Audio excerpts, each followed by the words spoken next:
감사의 말씀과 아울러서 날마다 좋은 날 되시기를 먼저 기원을 드리겠습니다. 감사합니다. 세상 일이 인연에 의해서 모두가 이루어진다. 그렇게 보면은 부처님께서 이 세상에 오신 것도 그러니까 이제 사람들이 착각을 많이 하는데 불기 2570년 그런데 이거는 부처님 열반연대가 되거든요. 그러니까 열반하시기 이전에 80세까지 살으셨으니까 80년을 더하면은 그러니까 2650년 전에 태어나신 거예요. 착각들을 많이 하시더라고. 이제 분명히 말씀드리면은 불기는 부처님 열반연대다. 그러니까 부처님께서 태어나신 해는 지금부터 2650년 전이다. 그럼 2650년 전 그 이전에 그럼 인도 땅에서는 어떤 일들이 있었는가 하는 것도 한번 생각해 보면은 부처님이 오신 인연에 대한 얘기가 될상 싶습니다. 그렇다면은 역사적으로 부처님이 태어나시 이전에 어떤 일이 있었나? 또 다른 측면에서 보면은 인도란 나라가 지리적 조건과 어떠한 환경에 처해 있는 나라인가 하는 것도 한번 생각해 볼 만해요. 우선 인도는 아시아 대륙의 남서북에 위치해 있고 북위 8도에서 북위 37도, 그러니까 제일 위가 북위 37도예요. 그럼 쉽게 여러분들 이해를 돕기 위해서 말씀드리면은 우리나라에서 북위 37도면은 저쪽 경기도 안성에서 저쪽 단양, 제천 그쪽 선이 되더라고요. 그러고 이제 북위 8도면은 적도에 가깝게 인접해 있는 나라니까 그 기후로 봐서는 아열대 지방이 되죠. 그러면은 이제 위치한 나라 그 위치를 보면은 서쪽에는 아라비아 해가 있고 또 동쪽에는 벵갈만을 끼고 있고 남쪽에는 인도양의 돌출에 있는 그러면 삼면이 바다로 되어 있고 또 저 위로 세계 최대 히말라야 산맥이 있고 힌두쿠시 산맥이 이제 가로막혀 있기 때문에 아시아 북방 대륙과 교통이 막혀 있고 격리시켜 놓았다 그렇게 볼 수 있죠. 특이한 고요한 문화를 형성하고 있었다. 그런 반면에 우리나라가 남북 합쳐서 22만 평방킬로미터인데 인도는 415만 평방킬로미터가 돼요. 415만. 그러니까 18배, 19배 정도 된다 그러죠. 적도 부근에 위치해 있으니까 아열대 기후의 특성과 또 이제 북쪽에 37도까지 이제 올라와 있으니까 한랭지대에 이르게 되니까 그 비옥한 평화가 있는가 하면은 광활한 고원도 있고 사막이 있는가 하면은 눈 내리는 설원도 있는 거예요. 거기다 6월부터 9월까지는 우기가 있고 또 3월에서 5월까지는 건기가 있는 다양한 생활상이 이제 있게 되죠. 그렇다 보니까 풍요로운 아주 풍요로운 뭐 농사지면 산모작, 이모작은 뭐 가능하고 또 많은 과일이 풍성하게 열릴 수도 있고 그러니까 먹고 사는데 그렇게 큰 어려움이 없는 그런 지방이었기 때문에 거기다 자연 환경에 따라가는 순응해야 되는 또 비가 많이 올 때도 있고 또 이제 건기가 있다시피 비가 안 올 때도 있고 자연에 따라야 되니까 그 자연 신교 시대로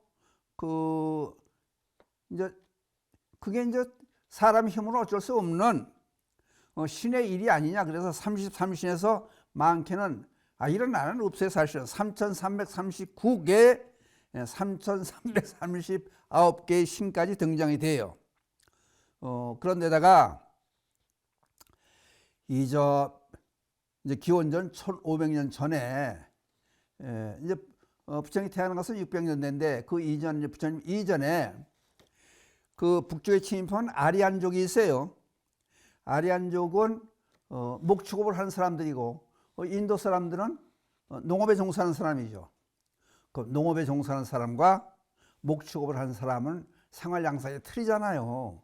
말 타고 달리고 또 이제 짐승을 잡아먹고 그러니까 전쟁하면 당연히 농업에 종사하는 사람들이 순박한 농민들이 지게 되죠. 그래서 힘을 다해서 정복을 당하게 돼요. 그러니까 이 원주민인 드라비다족은 인도의 원주민 드라비다족은 노예로 전락을 하게 되고, 그래서 이 침략자들의 행포가 이제 이 지방에 이제 다신교적 이제 신앙의 형태로 흘러가다 보니까 요걸 이용해 가지고 이제 이 침략자들인 아리안족이 이제 신처럼 신과 바로 접촉하는 당사자들은 자기네뿐이라 이제 생각하고 행포가 심해져요. 그게 이제 얼마큼 이제 행포가 심하냐면은 왕 자리에 있는 사람들이라든지 또는 장군들을 그 밑에 계급에 둬요. 그리고 일반 상인이라든지 농민들 평민으로 두고 그 다음에 그 밑에 노예 계급을 두고, 그러다 보니까 네 가지 계급이 아주 완연하게 사는 집의 형태라든지 옷 입는 모습이라든지 생활 방식이라든지 전부 제약을 둬서 차별을 둬요. 그러니까 어떤 현상이 일어나냐 하면은 이제 탄압이 심해지는 데다가 한편으로는 먹살기는 힘들지 않으니까 사상적으로 많은 발전을 가져와요. 그 다음에 육사예도라는 사람들이 등장을 해요, 이제. 그러니까 그 원주민 드라비다족의 출신인 노예 출신의 프라나 카샤파라고 하는 사람은 도덕 부족론자예요. 이제. 도덕을 인정하지 않아요. 그러니까 선행도 악행도 그거를 무시해버리는 거예요. 그러니까 되는 대로 살자, 그런 주의가 되는 거예요. 근데 이런 사람이 그 종교가로서의 하나의 성인처럼 군림을 해. 그 다음에 또 뭐가 있느냐 하면은 파쿠라 카차야나라고 하는 사람이 인간은 물질 형태로 보는 거예요. 정신 상태를 인정 안 하고 물질론으로 보다 보니까 또 이상한 주의로 빠지게 되고, 또 바칼라 코살라라고 하는 사람은 숙명론자예요. 이미 태어날 때부터 운명은 정해져 있지 않느냐. 실제 사회가 그렇게 돌아갔으니까 그냥 원주민들은 노예로 됐고 상인들은 평민이고, 그리고 아리안족이 신범에 온 사람들은 바라문족이라 그래가지고 이제 상류 사회로 신과 접촉하는 그런 위치에 있다 그래서 그렇게 이제 지내고 있으니까, 그냥 모든 것은 태어나면서 정해져 있다. 그러니까 뭐 노력은 하고 애쓸 필요가 없지 않느냐. 그냥 막가파식으로 사는 거예요. 그 다음에 또 아지타 케사 칼바린이라고 하는 사람은 단멸론자예요. 내 생 같은 건 뭐 인정할 것도 없고 그냥 죽으면 모든 것이 끝나니까 그냥 이것도 막가파예요, 말하자면. 그래서 사는 데 살자.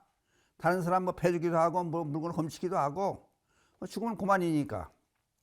그런 다음에 또 어떤 사람이 있으냐면은 산자 벨라티 푸타라고 하는 사람이 있어요. 지금 육사예도를 얘기하는 5번째 되는 사람인데, 회의론자. 이 사람은 진리도 없다. 그냥 대본 지금까지 들어보니까 어때요? 그냥 되는 대로 살고 정의라는 것도 없고 사회 구조가 그렇게 됐으니까 아마 이제 이런 사회 지도자급에 들어가는 사람들, 이런 사람이 나와요.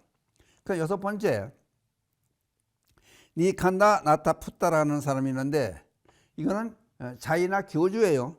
나중에 자이나 교주가 되는데, 또 철저한 고행을 하고 불살생을 해야 업이 소멸되고 죽어서 좋은 데 태어난다. 자이나 교도니까 그런 가르침을 줘요. 그러니까 이렇게 혼란한 그런 가르침 속에서 사람들이 살다 보니까 갈피를 잡지를 못하는 거예요. 안정이 안 됐다는 얘기죠. 또 위정자들의 탄압은 심하고, 그 대신에 먹을 건 있는 거죠. 열심히 노력하면 먹고 사는 건 사는데, 그러니까 이제 사람들이 불만이 많이 나오네. 정치에 대한 불만, 사상가들에 대한 불만, 혼동의 사회가 오니까, 왜 그런 얘기가 있지 않습니까? 난세에 영웅이 나온다고. 아니, 사상가들이 너무나 뒤죽박죽 되다 보니까 이건 아니지 않느냐. 그게 뭔가 진정 제대로 아는 사람이 하나 나와야 되지 않느냐. 제대로 된 깨달음을 얻은 사람이 나와야 되지 않느냐. 그런 욕구가 이제 분출이 돼요. 그렇게 깨달은 사람을 원하는 그 이름이 이제 부처가 되는 거예요. 그렇게 부처를 원하는 이제 그런 세대가 됐어요. 그러니까 그때 태어난 사람이 바로 누구예요? 그러니까 부처의 출현을 원하고 있던 그 시기에 바로 태어난 사람이 카필라국의 시달타 태자가 돼요. 그러니까 다른 사람과 틀리게 태어나는 그 자체부터 틀리는 게 행복한 나라로 꼽히고 평화로운 나라로 꼽히고 순박한 국민들이 있고 그런 나라에 거기에 왕자로 태어나잖아요. 근데 요 태어나는 과정도 일반인하고 틀린 게, 그럼 일반인들은 집에서 태어나죠. 그러면 가장이 되는 거예요, 이제. 그럼 이제 왕족이면 왕궁에서 태어나죠. 그러면 최고 잘 되는 왕자가 되는 거니까 왕이 되는 거죠. 근데 이게 부처님께서는 이 룸비니 동산에서 태어나요.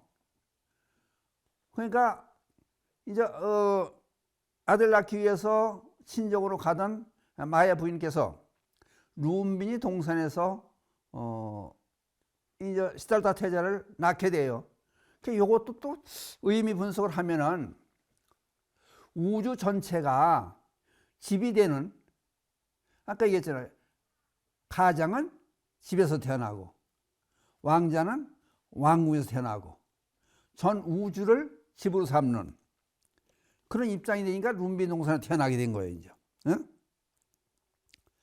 그래서 태어났을 때 어떻게 했대요?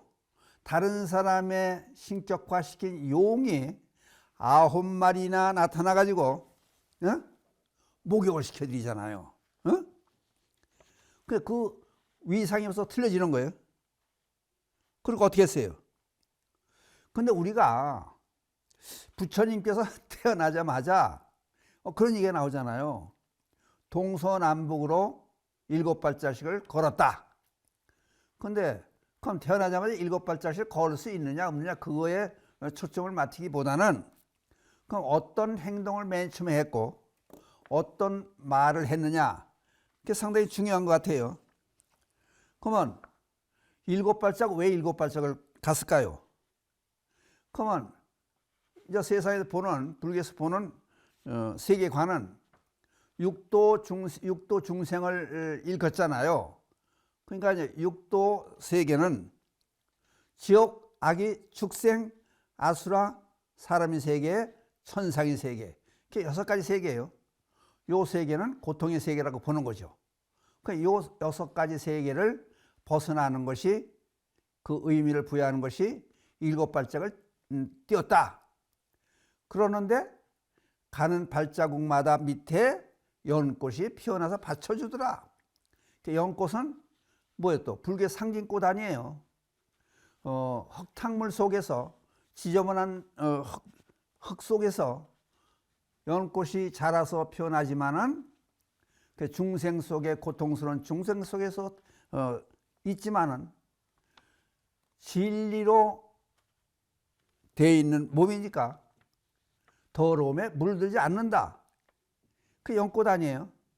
그리고 연꽃은 그 씨방이 생길 때, 대개 다른 곳은 꽃이 지면은 씨방이 자라나고 거기서 열매를 맺는데, 이거는 꽃이 필 때 씨방이 같이 자라나잖아요. 그러니까 결과가 분명히 원인과 결과 한꺼번에 오는 거예요. 그러니까 성부를 예고하는 것도 마찬가지예요. 연꽃이 불교의 상징화가 되었고, 연꽃의 의미가 바로 불교의 의미가 되는 거고, 그런데다가 하늘을 가리키고 땅을 가리키면서 뭐라 그랬어요? 천상천하 유아독존 삼계 계고 아당 안지 그랬잖아요. 이게 무슨 뜻이라면은 천상천하 전 우주를 통틀어 봐서 내가 가장 존귀하다. 근데 이게 또 말이 안 되는 거 아니에요? 그 당시에는 존귀한 게 뭐요? 신들을 받들어 모시잖아요. 아까 처음에 말씀드렸을 때 인도에서 33신을 비롯해서 3339개의 신을 등장시켰다. 그러니까 모든 걸 신격화시킨 거예요. 그래서 사람은 그 밑에 존재하는 피조물을 보는 거예요. 그런데 부처님께서는 첫 말씀이 세상에서 온 우주를 통틀어 가장 존귀하고 귀한 그런 존재는 인간이다. 어떻게 보면은 인간 선언을 했다. 아주 역사학자들은 또 이렇게 봐요. 그런 입장이 된 거예요. 이제. 그러니까 그러고 나서 이제 의사가 진단하듯이 온 세상은 삼계 계고, 삼계는 뭐예요?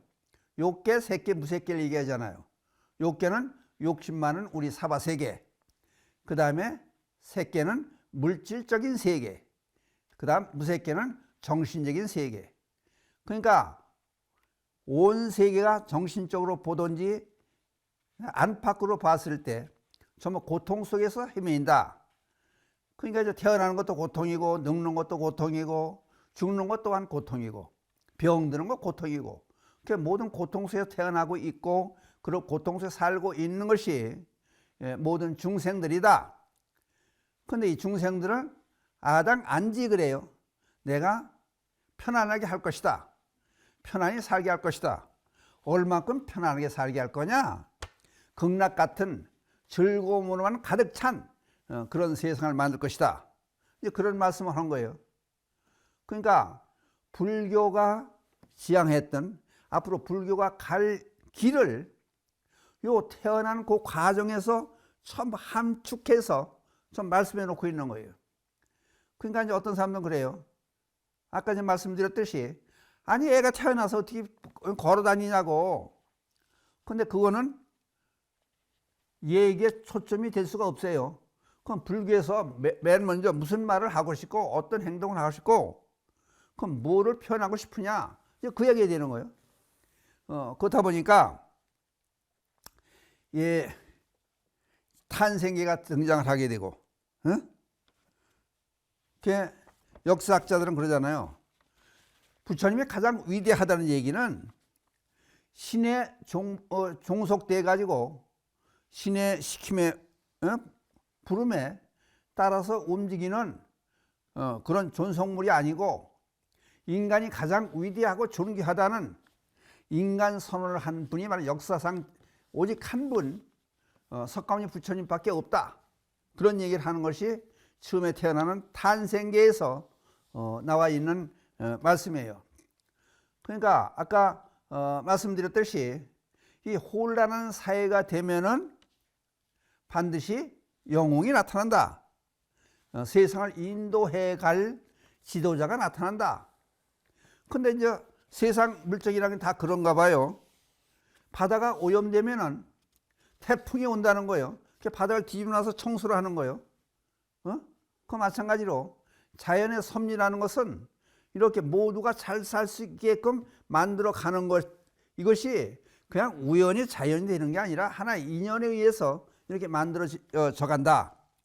그러니까 부처님이 태어난 것도 시대적으로 봐서 세상을 바르게 하리라고 하는 하나의 인연에 의해서 이렇게 부처님께서 혼란계에 태어나서, 지금 봐요. 부처님이 태어나신 지가 계산하면은 불교 2570년에다 80년 전에 태어나셨으니까 2650년 전, 우리 음력 4월 8일 태어나신 이후에 세상에 지금에 이르기까지 바로 각 세계 각국에서 불교 공부를 하고 불자들이 수행을 하고 세계를 바르게 하고자 하는 그런 염원이 실천으로 이어지는 그렇게 한 이 대단한, 그러니까 어떻게 보면 성인 그래도 얘기가 잠깐 모자란 듯한 그런 위대한 부처님을 탄생시킨 것이 하나의 인연의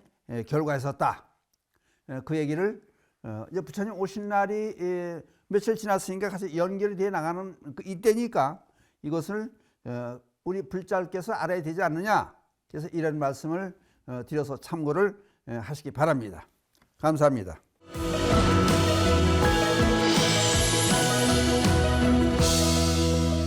감사합니다.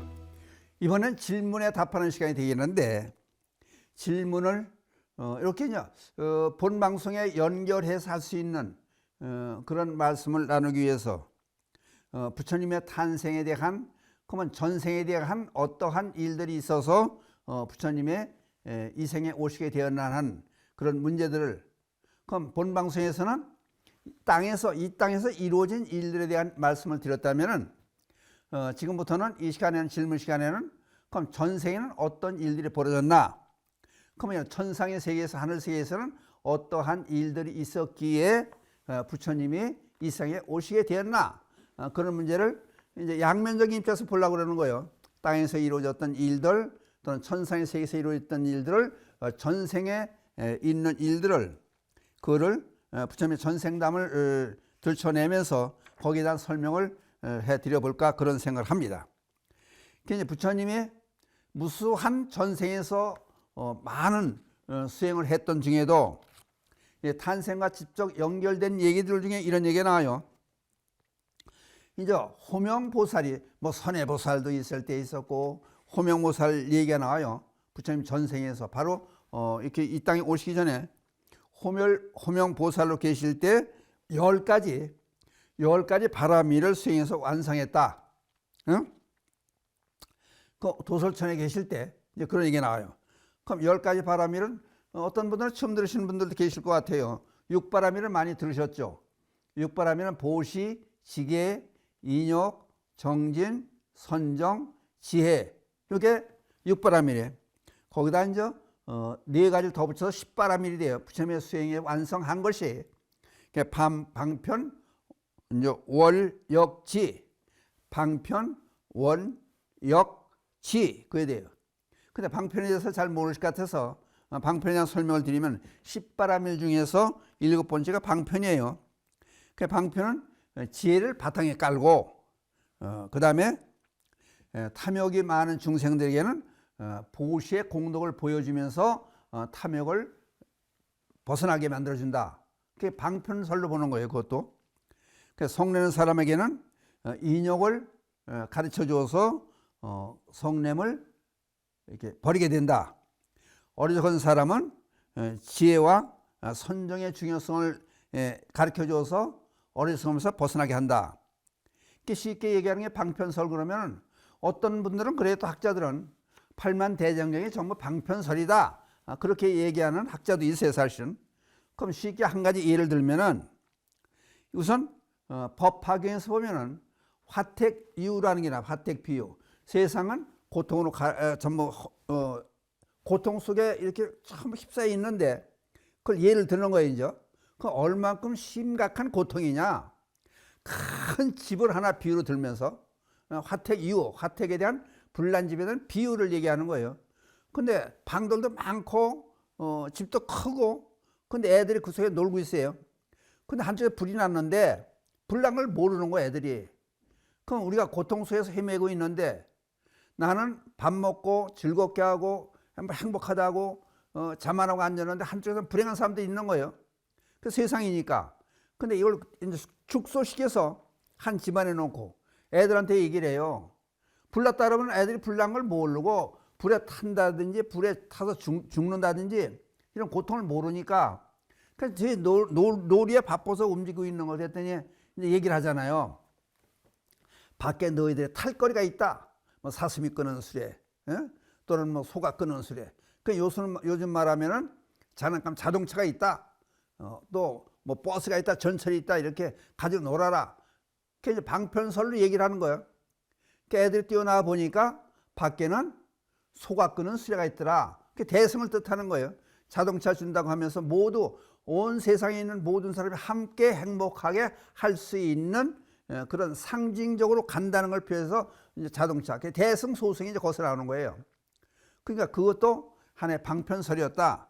이제 그거를 십바라민을 이제 정독해가지고 그러고 있다 보니까 제석천을 비롯한 한세계 모든 이들이 부처가 되어서 부처의 자리에서 중생 제도를 해줄 것을 간청하잖아요. 그러나 부처님께서는 이들의 간청을 보류하고 태어날 시기라든지 나라, 지방, 가정, 가계, 그리고 어머니의 수명 등 5가지를 관찰하시는 거예요. 왜냐하면 인간의 수명이 너무 짧거나 길 때는 조건이 맞지 않는다는 거예요. 그러니까 그걸 적당한 시기에 부처님이 이 세상에 오셔야 된다. 지금 하늘세계에서 전생의 세계에서 부처님이 오시기 전에 얘기를 하고 있는 거예요. 그러니까 인간의 수명이 길다 보면은 인간의 수명이 얼마나 기냐 하면요, 짧게는 10살부터 많게는 84,000살까지 산다고 얘기를 하잖아요.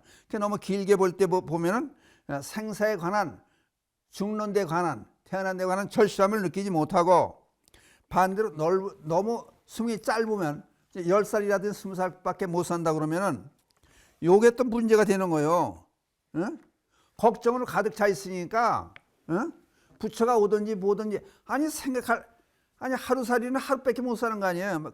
그런 입장에서 뭐 수행을 언제 하고 부처를 언제 만나고 그래. 그러니까 부처가 이 세상에 오실 그 시기가 맞지가 않는다. 그런 거를 적당한 때, 그 때를 지금 이제 선택하고자 하는 거예요. 그러나 수명이 너무 길거나 짧지도 않고, 또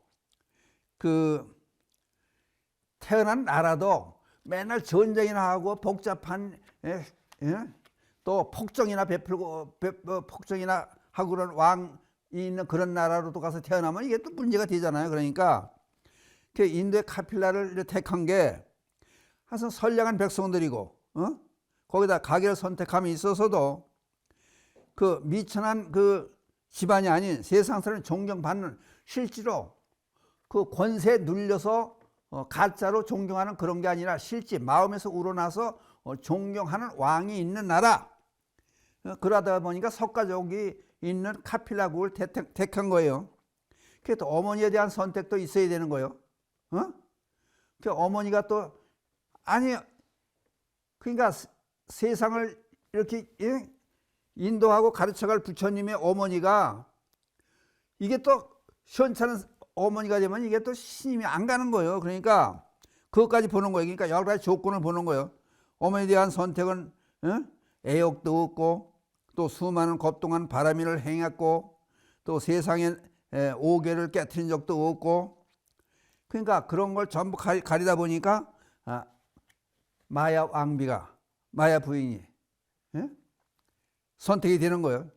그렇지, 여러 가지 조건에 의해서 이제 나라도 시기도 또는 가족도 아버지도 가계 족볼 보는 거예요. 그런 것까지 전부 봐가지고 이제 요때 태어났으면 좋겠다. 그래가지고 룸비동산에 태어나게 됐다. 이제 그 얘기가 그 전생에 그 말할 수 없는 수많은 그런 일들이 있었다는 거예요. 그러니까 예를 들어서 이렇게 보는 거예요. 바다에 얼음덩어리가 떴어요. 그러면 얼음덩 위에 집터미만큼 크던 얼음이 떠내려가면 그 밑에는 집의 수백 배 크기가 되는 얼음이 바닷속에 있잖아요. 똑같이.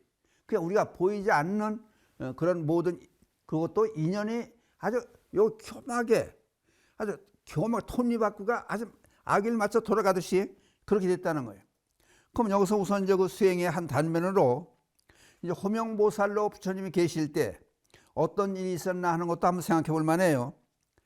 그래서 호명보살이 있을 때 이제 깨달음을 얻기 위해서 수행을 하는 중에 아주 진리에 대한 갈구가 있을 때 시험해 보기 위해서 제석천이 그 악마로 변해가지고 부처님 전에 이제 전해줘요. 모든 것은 변천해서 항상 하는 것이 없나니 이것을 이름하여 나고 죽는 법이라고 한다. 그래서 불교가 한문과에서 왔으니까 한문이 나타나게 되는 거예요. 재행무상 시생멸법, 이제 그 얘기 되는 그것을 한글로 풀이하다 보니까, 그러니까 진리에 대한 그 욕구가 가장 절정에 다다랐을 때, 이게 이제 가르침을 갈구할 때, 이제 그런데 얘기가 들려오는 거예요. 죄석천이 이제 마귀로 변신을 해가지고 얘기를 들려주는 거예요. 모든 것은 변천해서 항상 하는 것 없나니, 재행무상을 얘기하는 거예요. 이것을 이름하여 나고 주는 법이라 하느니라. 시생멸법이라고 그런다. 그냥 개송을 들었으니까 대꾸를 들을 거 아니에요. 결론이 어떻게 떨어지나 그걸 알아야 되는데, 그걸 들려달라 그랬더니 악마가 들려주지 않는 거예요. 내가 지금 배가 고파 죽겠는데 죽게 생겼다. 그럼 너를 위해서 내가 나머지 대꾸가 되는 개송을 읊어줘야 되느냐? 그럼 만약에 네가 정 듣고 싶으면은 내 욕구도 들어줘야 될 거 아니냐? 나는 배가 고파 죽을 지경이요. 그래서 너를 잡아먹어야 돼. 마귀니까 사람을 잡아먹어야 된다. 그럼 내가 그 대꾸를 들려줄 테니 내가 나한테 잡혀먹어 죽을 수가 있느냐? 나한테 목숨을 내놓을 수가 있겠느냐? 요런 지경이니까 다른 거예요. 그러니까 가르침을 갈구하는 이 호명보살이 좋다고 그래요. 가르침을 듣기 위해서는 내가 이 목숨 바쳐서 죽어도 좋다. 요런 용기가 있어야 무슨 가르침이 들어가는 거예요. 그럼 보세요. 달마대사가 중국 왔을 때, 그 신광이라고 치면 이제 그런 법명을 가진 사람이 있어요. 이제 이조 해갈 얘기하는 거지. 가르침을 달라니까, 아니 너 같은 번뇌망상에 꽉 차고 암안에 꽉 차고 욕심에 꽉 찬 놈을 내가 무슨 가르침을 주느냐? 그 달마대사가 거절하잖아요. 그랬더니 문 앞에서 기다리고 있잖아요. 아마 겨울이었던 모양이에요. 눈이 막 쌓이는 눈이 허벅지까지 쌓이는 데까지 그대로 있잖아요. 근데 마침 달마대사가 밖으로 나왔대요. 뭐 화장실로 밖으로 나와보니까 그러고 있는 거예요. 그러니까 암안에 가득 찬, 욕심에 가득 찬 너를 가르칠 수 없으니까 가라 그러니까 저는 진정 가르침을 원합니다. 그래가지고 호신님을 가져다는 칼을 끊어가지고 팔을 자르잖아요. 이래도 저를 못 믿겠습니까? 저는 이만큼 진리를 알고자 하는, 깨달음을 얻고자 하는 마음이 생명을 바칠 만큼 이렇습니다. 그걸 보여주는 거 아니에요? 그러니까 그 다음에 달마대사가 들어오라잖아요. 이제 제자가 되는 거 아니에요? 해가가? 마찬가지로 이제 호명보살도 나 죽어도 좋다. 그러니까 죽음하고 그 한마디 진리에 대한 계속 한마디하고 바꾸자 이 얘기가 되는 거예요. 그랬더니 대꾸를 들어주는 거야. 왜? 죽기로 했으니까. 악마의 먹이가 되도록 약속을 했으니까. 그랬더니 나고 없어지는 법 없어지면은 그때 고요하고 즐거우리라. 그러니까 생멸멸이하면은 정멸위락이니라. 그러니까 극락 같은 삶, 깨달음의 세계를 이루게 하는 그 과정을 두 식구의 대꾸로 이렇게 설명을 주어요. 그러니까 죽어도 좋다 이게요. 진리에 대한 그 칼망하는 말씀을 들었으니까. 그랬더니 재석천하로 변해가지고 잡아먹지 않았다는 얘기 아니에요. 그냥 깨달음의 길로 갈 수가 있었다는 얘기 아니에요. 또 수행하는데 또 이제 호명보살 수행할 때 또 하나의 이제 본생계에 있는 얘기를 또 하나 설명을 해드리면은 무슨 얘기냐면은 이제 호명보살이 수행하고 있을 때 어떤 일이 있었냐면은 어느 날 이렇게 수행하고 있는데 비둘기가 날아와요. 비둘기가 날아오더니 부처님 품에 안기는 거예요. 지금 뒤에서 독수리가 날 잡아먹으려고 지금 날 쫓아와요. 저를 살려주세요. 이제 부처님 품에 호명보살 품에 안기는 거예요. 비둘기가. 그러니까 어떻게 해요? 아니 중생 구제를 목적으로 해서 수행하는 호명보살 입장에서 이거 모른다고 무시해버릴 수 없잖아요. 자기 눈앞에서 한 중생이, 비둘기란 중생이 독수리에 잡혀먹는 걸 볼 수가 없잖아요. 그러니까 어떻게 해요? 숨겨줘요. 그랬더니 그걸 저 멀리서 봤겠죠. 독수리가 날아와서. 왜 내 먹이를 네가 감추고 있냐? 내놔라. 그랬더니 이제 호명보살이 뭐래요? 너는 왜 살생을 하려고 그러느냐? 그러니까 독수리가 무슨 얘기를 하는지 알아요? 나는 그 쉽게 풀이하면 그래. 내가 농사를 지느냐, 뭐 쥐고 해서 돈을 버느냐. 나는 저 비둘기 잡아먹어야 돼. 그래 내가 살 수 있는 거요. 그러면은 너는 수행하는 사람이라고 그러면은 생각해 보자. 그러면 모든 중생들을 평등하게 봐야지. 비둘기는 살려주고 나는 먹을 게 없어 죽고 이렇게 불공평한 이런 저사가 어디 있느냐? 따지고 이제 비둘기가 따지는 거예요. 그러니까 허문보살이 뭐래요? 얘기 들으면 그렇잖아요. 아니 이게 내 밥이라는데 가만히 보니까 육식동물이에요. 밥인데 그걸 못 먹게 하면은 독수리가 죽는 거고 그렇잖아요. 그렇다고 놔두면 살생을 하는 거고 내 눈앞에서 살생하는 걸 직접 볼 수가 없으니까 나 때문에 살생하는 걸 볼 수가 없으니까 그럼 좋다. 내가 비둘기하고 약속을 했다. 그러니까 그 대신에 너 배가 고프다면 비둘기만큼의 고기를 내가 주면 될 거 아니냐. 그럼 좋다 줘라. 그랬더니 이제 허명보살이 넓적다리 살을 잘라줬다는 거 아니에요? 그랬더니 그것도 저울이 등장해요. 아니 그러니까 독수리가 원하는 먹이가 아니에요. 밖에서 차지가 않는 거예요. 그러니까 넓적다리 살, 궁덩이 살 다 띄워줘봤자 안 되는 거예요. 먹이가 부족한 거예요. 그럼 독수리 자꾸 나는 충분히 먹게 만들어줄 거 아니냐. 그럼 먹는 동 마는 동 이건 아니잖냐. 그래가지고 팔다리 다 주고 나중에 몸뚱이까지 다 줬다는 얘기 아니에요? 그러니까 이 얘기는 뭐예요? 적고 크고 했다. 중생들의 개미와 얼룩말이 두 개 있다 그러면은 그 얼룩말은 크니까 이건 생명이 존귀하고 개미는 조그마니까 그냥 가치가 없는 거. 이게 아니라는 거예요. 불교에서 보는 거는. 크기에 관계없이 똑같은 하나의 생명이라는 거예요. 그래서 적은 생명까지 존중해라. 그러니까 불교의 위대함이 이런 데서 나오는 거예요. 보세요. 조그만 생명도 예를 들어서 그런 얘기를 하잖아요. 벌이 사람을 쏜다. 벌이 사람을 쏘 사람들이 자꾸 건드려 놓고 벌이 일을 못하게 하고 사는 걸 방해하고 그러니까 자기가 살려고 벌이 사람을 쏘는 거지. 가만히 있는데 벌이 사람을 쫓아다니면 쏴요? 벌이 조그만 거 우습게 보고 벌이 없었으면 좋겠다. 왜? 사람을 쏘니까. 그래서 사람을 쏘고 해코자 하는 게 아니에요. 원은 사람이 방해를 하니까.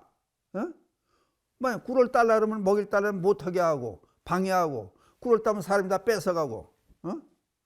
그래서 한쪽에서 어떤 사람이 그런 얘기를 하는 거예요. 벌 같은 거 왜 이 세상에 존재하냐. 벌이 없으면 좋겠다. 근데요 식물학자들이 얘기하는 게 벌이 없으면 세상에 망한대요. 끝난대요. 그럼 벌이 없으면 어떻게 해요? 열매가 열리지 않을 거 아니에요.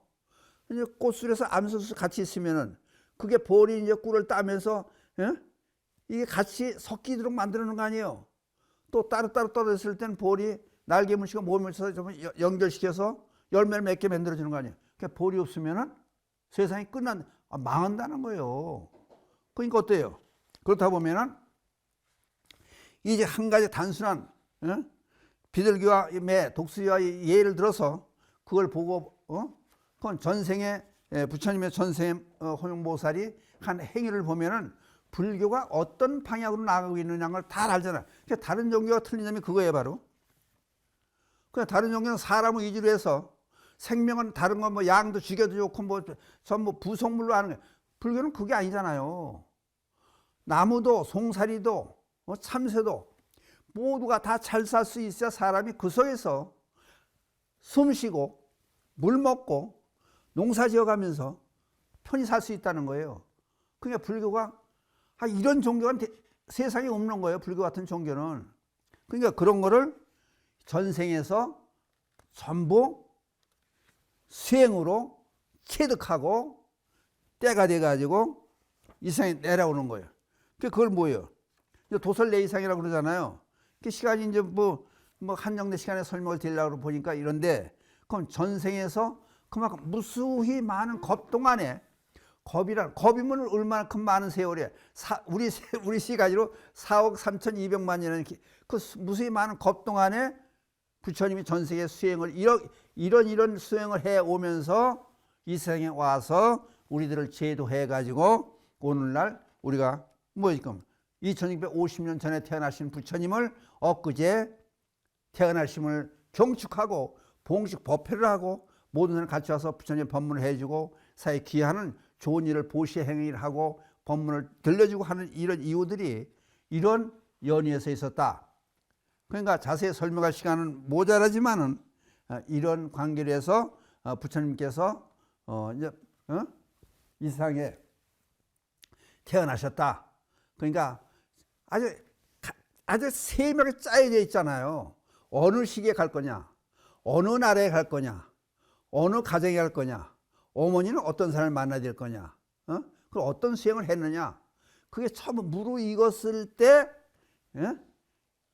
오신 것이 바로 2650년 전에 인도 카필라국의 마야 부인의 태에 들어서 태어나서 오늘날 우리가 불교를 공부하고 부처님의 가르침을 따르면서 세상을 좋게 만들어가기 위해서 노력하는 뜻도 우연이 아니다. 그럼 여러분께서 불자가 된 것도 우연이 아니라는 거예요. 그럼 여러분이 불자가 된 이유가 뭐예요? 전세에 그만큼 부처님의 가르침을 이어받았을 수 있었고 이 세상에 불자가 돼서 왔으면 이 세상에 사명이라는 게 있는 거예요. 어떤 일을 할 거냐? 너 하나만의 욕심을 위해서 애쓸 거냐? 이웃을 위해서, 사회를 위해서, 나라를 위해서 애쓸 거냐? 근데 그거를 하나의 사람끼리만 생각하지 말고 존재하는 모든 것들을 전부 어우러서 같이 보듬어주고 제도하고 함께 할 수 있는 그런 좋은 세상을 만들어 갈 거냐? 그런 거를 부처님의 탄생에서 한번 찾아봐도 의미가 있다. 그런 말씀을 드렸습니다. 시간이 다 돼서 이상을 마치겠습니다. 감사합니다.